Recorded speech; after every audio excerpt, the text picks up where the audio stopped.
Ladies and gentlemen, welcome back to another episode of the Dylbozer's Den. Today we will be digging into the newest self-titled release from black metal merchants, Wormwitch. So black metal, let's dig into that a little bit. Black metal is a very controversial and broad style of music. Yes, you have all of these lumbering knuckleheads that have these terrible beliefs that are associated with black metal. A lot of the kind of right-wing leaning individuals that are associated due to its elitism. I don't understand it. It's just a bunch of fucking caterwauling and noise. If you really get down to it, it sounds like a bunch of cats hissing in a bag. I like black metal. I like black metal for the numerous reasons that anybody else would like black metal. There's a vibe, there's a feeling. Life isn't always sunny days, you know? You got to have music that will kind of reflect that, and black metal typically reflects those negative emotions or a feeling of dread and emotionless kind of style and design. It's not even music that's purely based off of riffs in particular. It's more of a droning sense of dread, a mood, a vibe, but there are still riffs in it. I mean, you've got different aspects of black metal just as much as you do with any other subgenre of music. But bands, you know, starting out from the early days of like Hellhammer and even Merciful Fate was considered black metal at one point. And then you look into the Norwegian era with like Immortal, Satyricon, which is a personal favorite of mine, and Emperor. You know, you've got the British stuff with like Cradle of Filth, which became almost like an arena band. They're not even really designated as black metal other than some of the, you know, maybe some of the subject matter and some of the stage garb that the band has. Dimmu Borgir, who just recently lost a member, you know, who hit massive heights that are almost on the verge of like a power metal band. But then you've got bands that blend death metal and black metal, like Dissection and even Behemoth. You've got modern bands such as Cloak, which blends goth and black metal. The whole US kind of black metal scene with Krieg, Leviathan, Weakling, all of those. But I figured let's just get that out the gate because we've got a great black metal record we're going to talk about today, and it's a very punk rock, hardcore, crust punk leaning black metal record, which a lot of old school black metal and maybe more raw and organic sounding black metal has its roots in like hardcore and crust punk and all sorts of stuff like that. And this is no different. It's still very much a heavy metal record of sorts, but there's a lot of raw punk influence on this. But let's get into the background of this band a little bit. You know, the band formed in 2015 out of some local metal and punk bands in the Vancouver, British Columbia area. They spent some time honing their craft, and they eventually signed to Prosthetic Records that put out 3 albums with the band. After that, the band went independent for a while and released some singles in 2022, a split with the band Sadistic Ritual. And around 2024, they signed with Profound Lore Records. And now we're sitting here with the self-titled record, their first release for Profound Lore Records. You know, the band's definitely got a bit of a career behind them. They know the ropes. They know what they want to do. They know how they want to sound. Getting this type of a sound, you would imagine the band is probably, you know, 4 or 5, maybe even 6 people. In some cases, it takes 9 people to do music, right? But it's a really small band. It's a 3-piece. Let's get to the lineup on this. The band includes vocalist and bassist Robin Harris, guitarist Colby Hink, and drummer Israel Langlis. 3-piece bands can go as far back as, you know, your Motorheads, your Rushes. Behemoth is even considered a 3-piece band, although live they have 4 members. You know, 3-piece bands can sound really great. All the instruments can be heard, really allow space to be filled. But sometimes it's really phenomenal to hear a 3-piece band move as much space and make as much noise and be as loud as they possibly can. There is one single guest on this record, and that is Erlen Helvik, formerly of Kvelertak fame, currently of a band taking his namesake. He does vocals on the track The Helm and the Bow, which is a really great track on this album. The album was recorded and mixed by Michael Krashar, who is the co-owner and operator of Little Red Sound Studio in New Westminster, British Columbia. The mastering job was done by Brad Boatwright. Brad's a little bit more known in that sense. He's the owner and master engineer of Audio Siege Media. He has a massive client list. He's worked with artists such as Black Breath, Cloak, and even Arizona's own Gatecreeper. Now the artwork, which is sitting here to my left, is very striking. I had to know who did this, and the artist is really mysterious. There is not a ton of information I could find at all. I have his Instagram page, and he goes by Abomination Malio. He has done work with artists such as Leviathan and Profanatica, but his art is really striking and really dark, really almost otherworldly. It has a lot of maybe ancient Sumerian, Egyptian, a lot of early civilization influence into it. The image on the cover of this album we're discussing is of a knight fighting a dragon, very Beowulf in a sense. It fits the vibe of the record pretty well. It's a very violent sounding record, and it's a very violent image on the cover of this record. Let's really dig into the record now. I mentioned that black metal isn't really known for its riffs, but does have a lot of bands with riffs in it, and this band and this album are no stranger to that. With it being a three-piece, we've obviously got one guitarist pulling the weight of all the riffs, all the solos, everything, you name it. Going into a black metal record is that riffs are sometimes there just to serve a vibe and serve a feeling and to get an emotion.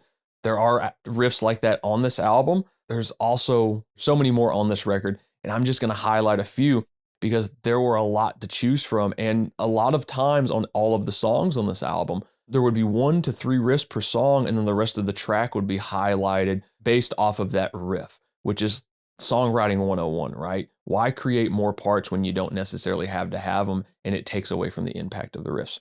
Out of the 9 tracks on this album, quite a lot of really catchy shit, and I just had to pick a couple that really stuck out to me. Fugitive Serpent, there's a riff at 3 minutes and 11 seconds in that sounds very reminiscent of some of the band's Norwegian influences, maybe like Satiricon's Nemesis Divina album. You know, it really evoked the vibe on that song, and it's at the back half of the track.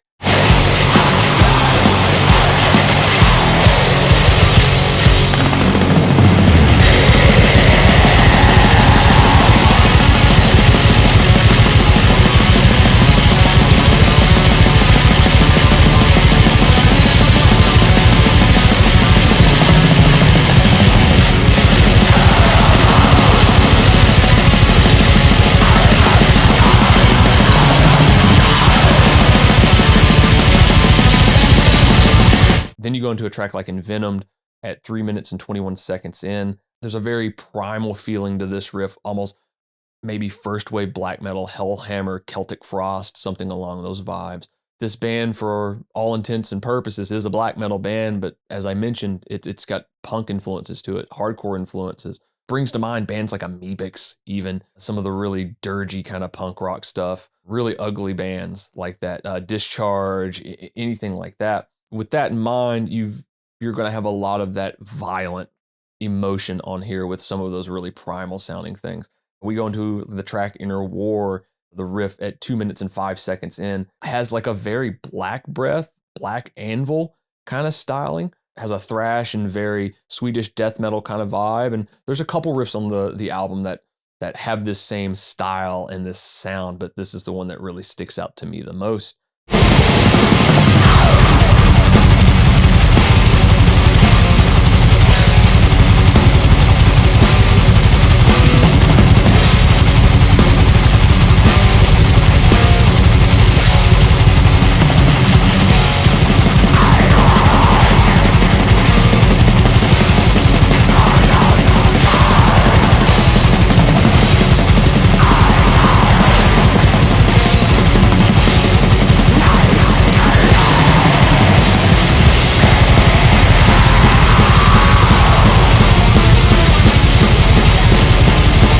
Godmegan, the 59-second to minute and a half part, probably my favorite riff on the entire record.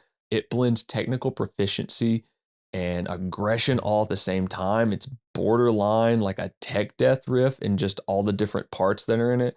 And it really just hits the hammer home with me with all of the types of music I like. I like tech music, but I don't want it to be wank. I like proficient sounding stuff, very tight sounding stuff, and this blends that with this raw vibe of this record.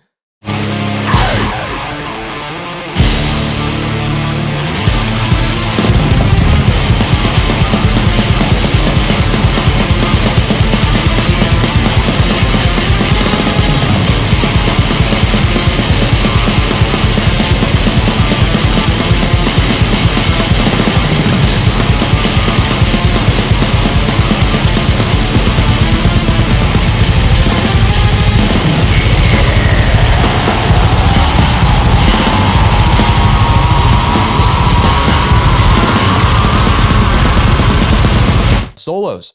Colby's really pulling his weight, pulling double duty here. Not only is he having to write riffs and come up with riffs, but he's also got to keep in mind he's got a solo all over this shit too. I mean, the solo sound on this is very visceral and seething, and it almost has like this old school kind of rock and roll feel, classic hard rock, heavy metal, very pentatonic in vibe. It's very off the cuff and natural sounding. You know, the track Envenomed has a great solo at 1:30 that is just like, I'm not a Led Zeppelin fan, but feels like that comes out of that pentatonic box that Jimmy Page is prone to use. But it also has another solo at the 2.5 minute, 2 minute and 35 second mark that is very Nile-esque with the harmonic minor scale or some sort of minor scale adjacent mode. And if it were played faster, it would definitely be something off of a Nile record.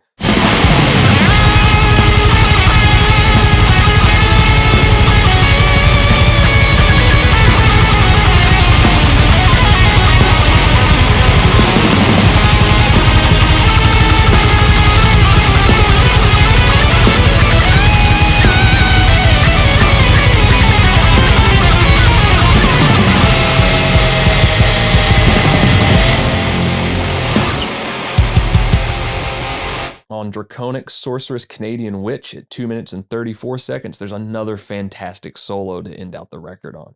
Having one guitar player to pull all the weight of not only riffs and playing these guitar parts proficiently, but also playing solos on top of that is fucking wild. And it would be cool to see this band live, being that they are a three-piece. I'm not entirely sure if they play live as a three-piece, but to hear sometimes to give it a live feel of the guitar dropping out and having to play a solo and just the bass and drums carrying is always fucking wild and cool to me. Speaking of drums, speaking of rhythm sections, the drums on this album are tight, blasting, fast, aggressive. Israel does a fantastic job. His playing fits this band and this vibe so well on this record. He knows when to fill the space. He knows when to carry the song, but he also knows when to show what he's got a little bit. I'm repeating track names here, but it's because of the things that are standing out in this.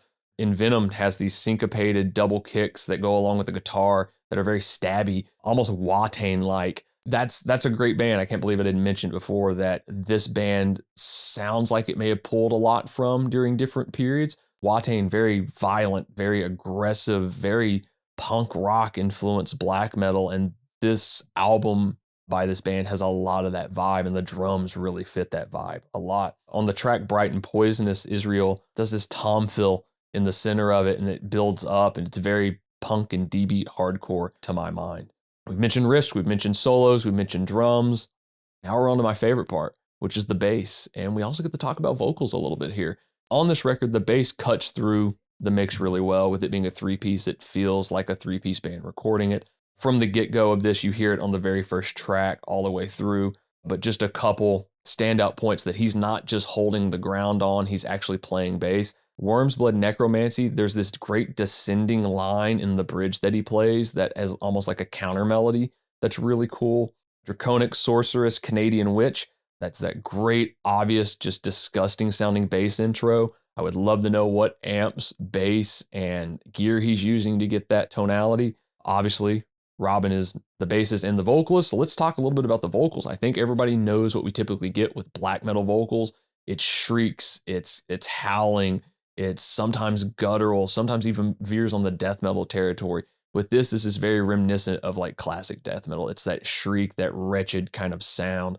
The vocals are very fitting to this record with a wretched, nasty shriek, sometimes a howl even. But black metal can be a little bit varied with the vocals as well. You know, on tracks of like The Helm and the Bow, there's a melodic passage in the center that has these desperate kind of US black metal sounding vocals. You know, something from like Krallis, something from Leviathan, something from Zazdar. Then you've got a little bit more experimentation on Worm's Blood Necromancy at the 4 minute and 5 second mark that has these very mayhem, like Attila Caesar with this abstract vocal part there. That's really interesting and really cool. All in all, as a three-piece band, I mean, they're fucking moving through this thing like a freight train. Robin on vocals and bass is pulling double duty and doing a fantastic job. Colby is doing a great job with all of the guitar stuff, solos, riffs, just holding the fort down with that. And then Israel just tying it all together and linking all this stuff to make it just move through the fucking songs at the pace that they do. Great job on all performance sides here. Recording-wise, Michael really seems to get a great performance out of these guys. Again, very natural, Nothing sounds overproduced. Nothing sounds highly polished. Nothing sounds like it's forced. It all sounds like these guys had the songs together. They get in, they knocked it out. Bing, bang, boom. You got a fucking violent, aggressive sounding record done. The mixing on this is great. You hear every instrument. Personal opinion, the vocals are a little bit lower in the mix than I would like. However, with black metal, sometimes I like that. Sometimes I want it just to sound like another instrument. Because let's face it, if you're not singing, it kind of is just another instrument, another sound. It just adds to the ambiance, the feng shui of the record. But the sound of this, punchy, cutting, bass is mixed really well. As I brought up earlier, the drums feel like they're right on top of the mix without being overpowering. Wonderful sounding record. It's a great black metal record. It's a really straightforward black metal record. As I mentioned in my Laceration review, sometimes it's great just to have a record that's straightforward, to the point. This is just a really good palate cleanser of getting away from maybe some of the more technical things that I listen to, or more dense ambient things that I listen to from time to time, and getting just a off the cuff, raw black metal record. Wormwitch, self-titled record, great album. Take a listen to it if you haven't before. Check out the Riff Worship Pod on X, Instagram, Facebook. We have a new episode of the podcast dropping every single Wednesday. Let us know what you think. Leave us a comment. Until then, I'll see you guys later.